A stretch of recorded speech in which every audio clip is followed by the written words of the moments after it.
Well, I had an entirely different video planned for today, but Nintendo announced something really interesting that touches on something that AJ and I have been speculating about for quite a while now. And plus, it's my birthday and I'm gonna switch up the topic if I want to. So Nintendo just had their last mini partner direct for 2020, and to be honest, they ended it with quite a bang. And you can tune into our podcast this weekend where we'll talk about all of the announcements, but today we've got a specific thing we want to get into. So they announced stuff like the Age of Calamity demo, No More Heroes and all of its stuff, and Bravely Default 2 and all of its stuff, and a whole bunch more. But interestingly, Nintendo rekindled a bit of an old flame when they announced the cloud version of Hitman 3 and the 2019 Game of the Year contender, Control. And among other topics that we'll talk about here, it brings up the interesting question, now do we still need a Nintendo Switch Pro?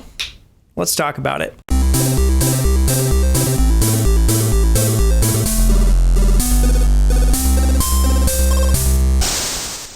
To briefly answer that title question now, no, this doesn't seal the fate of the Nintendo Switch Pro or replace all kind of need for it. And later in the video, AJ will stop by to tell us why we still do need a Switch Pro. But at least now we know that it's for more specific reasons than we may have thought before. So a lot of this video will be talking about what role cloud gaming could play for the Nintendo Switch, in terms of what possibilities it can introduce, what problems it could fix, as well as the inherent issues that it poses. And again, this actually fills me with a lot of confidence for what I think the Switch Pro will be when we likely see it in 2021. There have been rumors for years now of a more beefed up Nintendo Switch in some form or fashion. These rumors range from the same console with a better screen to a much more powerful system running native 4K games. Obviously, I think the truth would be somewhere between these two. And furthermore, while I do think an upgraded model following the same hybrid form factor is likely, I wouldn't be surprised to see a Switch Home, like a TV-only model, down the road either. The challenge, however, is something I went in depth on in a video a few months back, is how Nintendo uses this console iteration to address the increasing hardware gap between the Switch and the competing next-gen systems. Do they make a much more powerful and expensive Switch using the most advanced technology possible, essentially creating a next-gen Switch? Or do they take smaller strides to keep costs comparatively low and just make what's already there better? It runs the same games but at a higher resolution or frame rate and includes a better screen, maybe some efficiency optimizations, that kind of thing. Basically the new Nintendo 3DS model, but for the Switch. If you've been around this channel for a while, you've probably heard me say something to this effect, but the obvious problem is if Nintendo goes with a beefier Switch version, then developers have to decide whether to make their games exclusive to a much stronger Switch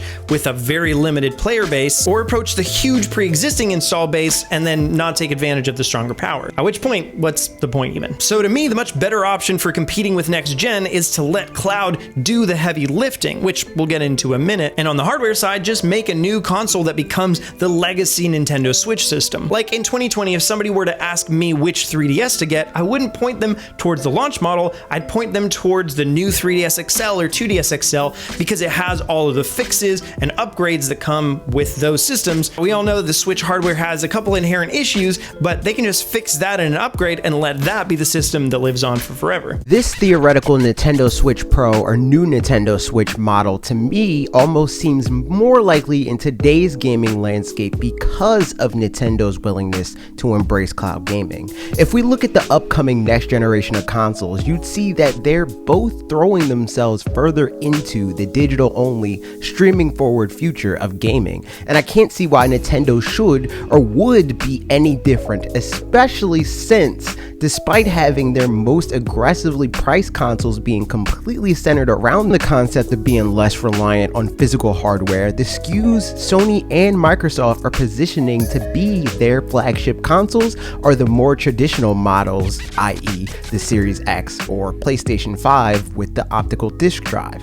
I can see Nintendo using cloud gaming not as a solution to their relative lack of processor power, but rather an option to access games that would otherwise only be possible with the advent of this theoretical Switch Pro, which, if you'd ask me, is the best reason to pursue cloud gaming in the first place. The market is moving closer and closer to embracing digital and cloud gaming, but a large portion of the gaming audience simply isn't in that same position to embrace it in 2020. Even when they are, Nintendo will likely be the last bastion for physical games and hardware solutions. And even beyond that, there are benefits to upgrading hardware that no amount of cloud computing could accomplish. Even if servers can output, say, 4K high fidelity visuals at 120 frames per second to current Switch models currently in people's houses, that same hardware wouldn't be capable of displaying it in its current state, given the fact that the handheld screen is 720p at 60Hz. The rumored Switch Pro, on the other hand, would be able to accommodate most of this by way of a brand new display utilizing mini LED panels in place of its current LCD. No amount of cloud gaming could maintain current handheld playtimes, let alone improve on that battery life, but the physical upgrades to the Switch's display could. And you know, something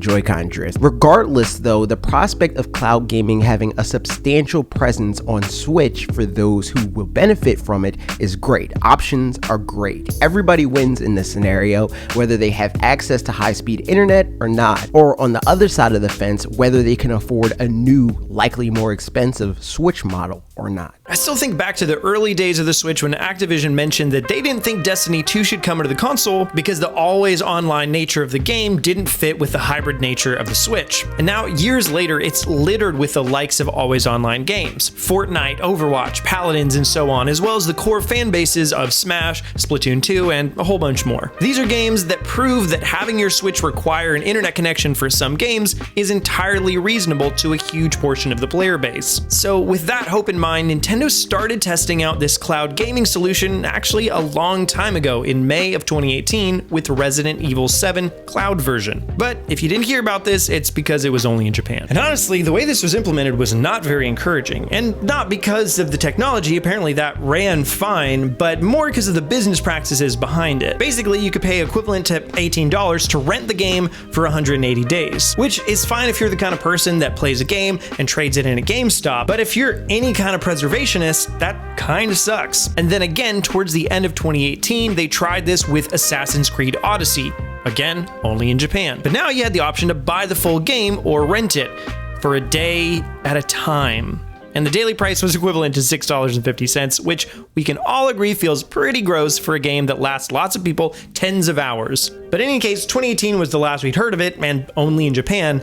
Until now. On October 28th, Nintendo announced a bunch of games in a partner direct, two of which were Hitman 3 and Control coming to Switch via the cloud. Control shadow dropped and Hitman 3 seems to be coming soon, and I haven't personally gotten to play Control yet, and it's only been hours since release, but initial impressions suggest that performance seems to hold up well. And where this game, and probably Hitman 3, finally outclasses the last two attempts is a reasonable pricing model. You just buy the game and have it for as long as that service lasts. At which point we can get into the broader conversation of the good, the bad, and the everything else of cloud gaming on the Switch. I think many of our reflex reactions are to be against paying full price, which in this case is $40, for a game you don't own indefinitely, and that's pretty reasonable, honestly. And I think it's something Nintendo might have avoided doing had Google Stadia not been using this exact same model for over a year now. The truth is, even our digital copies of games aren't fully safe, and I don't want to excuse one bad practice by bringing up another, but companies are liable to bow to the market first and foremost, and the market is largely happy to move this way. We haven't really hit an all-digital age yet, but we're pretty close. This means, though, that while we're afraid our digital purchases aren't safe,